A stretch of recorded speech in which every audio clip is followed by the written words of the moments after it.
m'intéresse maintenant au score de risque. Vous connaissez le Schatz de Vasque, donc je vais m'intéresser aux patients à très haut risque thromboembolique, et puis le score de Hasbled, où je vais m'intéresser aux patients à très haut risque hémorragique. Et je vais regarder ce qui se passe, apixaban versus warfarine. Exactement le même principe.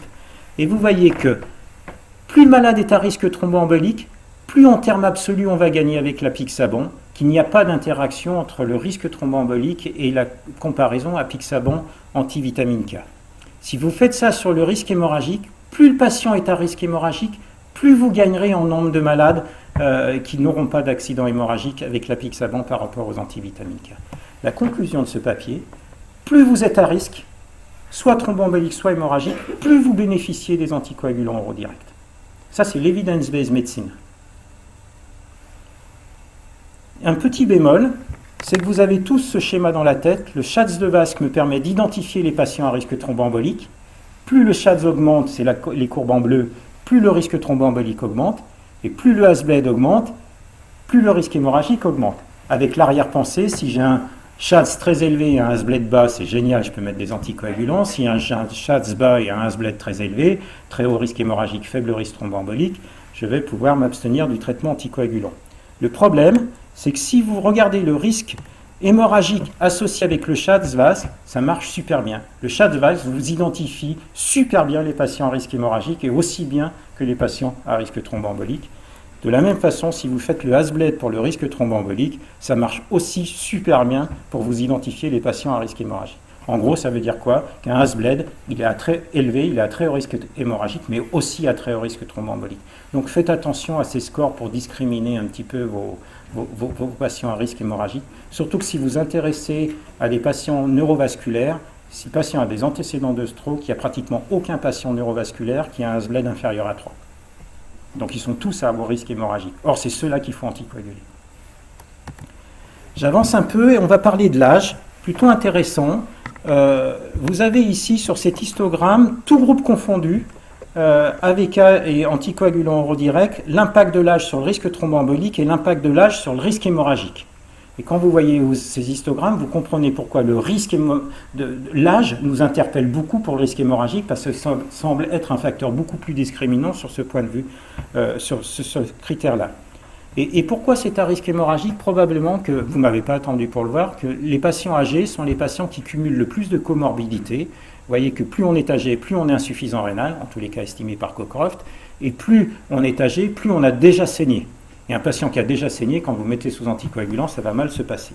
Donc il était intéressant de voir ce qui se passait anticoagulant oraux direct chez des patients très âgés. On est allé on a monté le cutoff, on est chez des patients à plus de 80 ans. Et voyez, quand vous avez plus de 80 ans, s'il y a une molécule que je n'ai pas envie de donner en termes de risque hémorragique, c'est plutôt les antivitamines K, j'ai plutôt envie d'aller vers les anticoagulants oraux directs. En tous les cas, c'est ce que vous montre très clairement ces deux graphiques. Vous voyez qu'en termes de risque thromboembolique, ça a un impact un petit peu moins important. Vous le savez peut-être pas, mais l'apixaban, on ajuste les posologies. Au lieu de donner 5 mg 2 fois par jour, on va descendre la posologie à 2,5 mg 2 fois par jour si le patient a deux critères, qui sont l'âge, un critère de fonction rénale et un critère de poids. Et donc, on est allé regarder ce qui s'était passé chez les patients chez qui on avait ajusté la posologie pour réduire le risque hémorragique. Donc, le sous-groupe des patients qui ont reçu une dose plus faible à cause de leur poids, de leur âge ou de leur fonction rénale. Et vous voyez que quand on descend la posologie dans ces patients à très haut risque, au lieu on donne 2,5 mg x 2 versus INR 2 à 3 d'AVK, on continue à gagner en termes de risque thromboembolique, à diminuer la dose, on n'a pas perdu l'efficacité, mais heureusement qu'on a diminué la dose, parce que vous voyez qu'en termes de risque hémorragique, on imagine ce qui serait passé si on était resté à 5 mg deux fois. De ce graphique-là, si vous aviez un topo à faire à vos externes, il faut impérativement ajuster les posologies chez les patients à risque. Mais vous voyez que chez les patients qui sont de faible poids corporel, fonction rénale altérée ou âge très élevé, les antivitamines K sont loin d'être la référence, puisque vous avez pratiquement un malade sur 6 qui va saigner quand vous le mettez sous AVK et qui correspond à ces critères-là. Le vrai problème du dabigatran, vous savez que c'est une molécule qui est sur la sellette, puisqu'on la dérembourse en partie, puisqu'elle n'est plus qu'à 35%. Si vous deviez souligner un problème avec cette molécule, c'est un problème avec l'âge. Vous avez ici le risque d'hémorragie majeure exprimé en hazard ratio. Et en gros, ce chiffre-là, c'est quand vous comparez chez des patients de plus de 75 ans le dabigatran 150 x 2 à la warfarine, vous avez 20% d'augmentation, 19% d'augmentation du risque hémorragique sous dabigatran par rapport aux antivitamines K. Le problème, c'est qu'on s'est arrêté à 75 ans. Et 75 ans pour les gériatres, aujourd'hui, ça commence à être de la pédiatrie.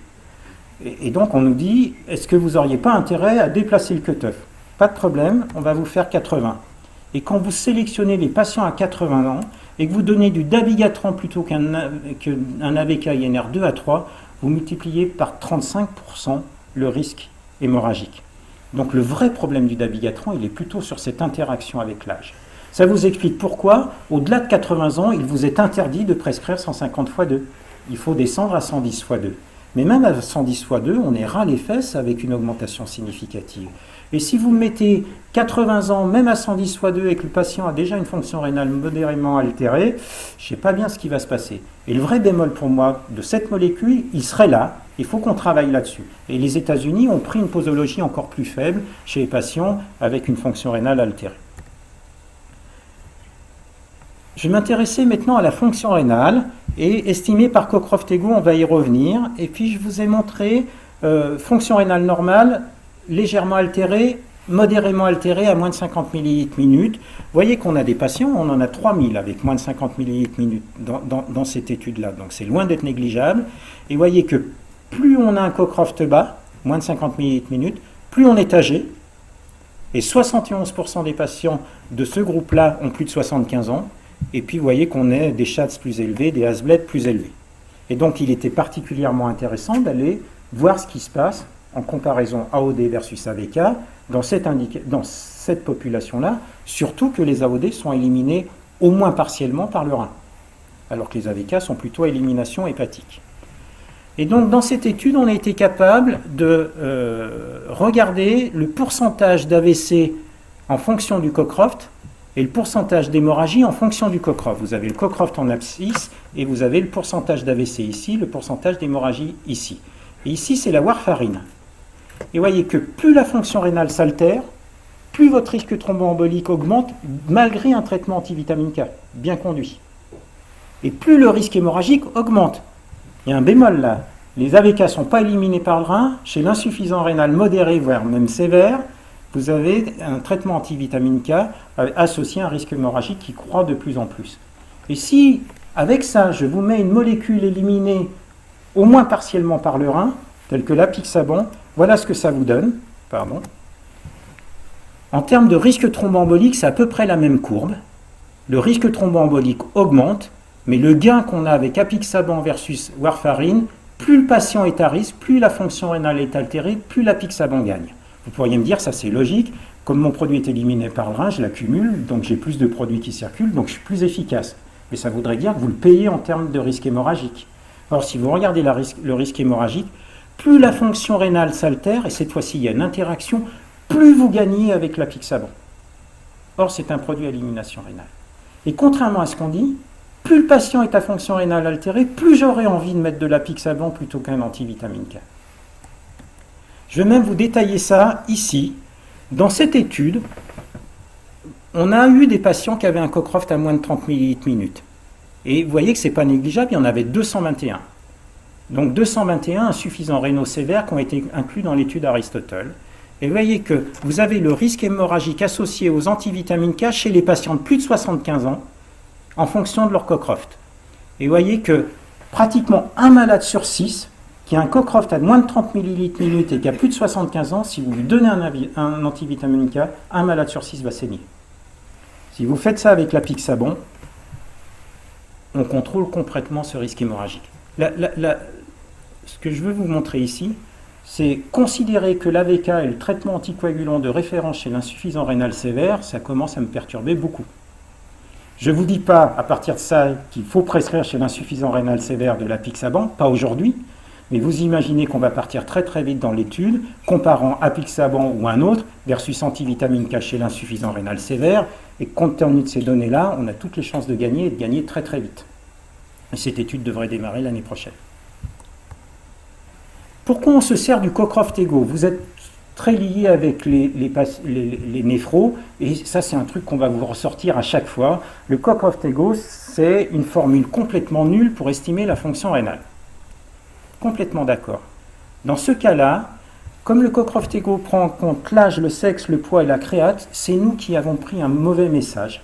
On ne se sert pas du Cockcroft-Ego pour estimer une fonction rénale, on s'en sert presque pour estimer un score de risque hémorragique. Parce que tous les facteurs du Cockcroft sont des facteurs de risque hémorragique. Donc on devrait parler de score de risque, plutôt, comme un Hasbled, plutôt que de parler de fonction rénale. Autre intérêt du Cockcroft, et c'est surtout celui-là qui m'intéresse, certes ça surestime l'insuffisance rénale. En gros, quand vous prenez des patients en fibrillation atriale qui ont un Cockcroft à moins de 50 ml/min, ça va concerner à peu près 20% de la population en FA. Si vous faites cette estimation avec le MDRD, les mêmes patients, vous ne trouverez que 10% de patients avec un Cockcroft à moins de 50 ml/min.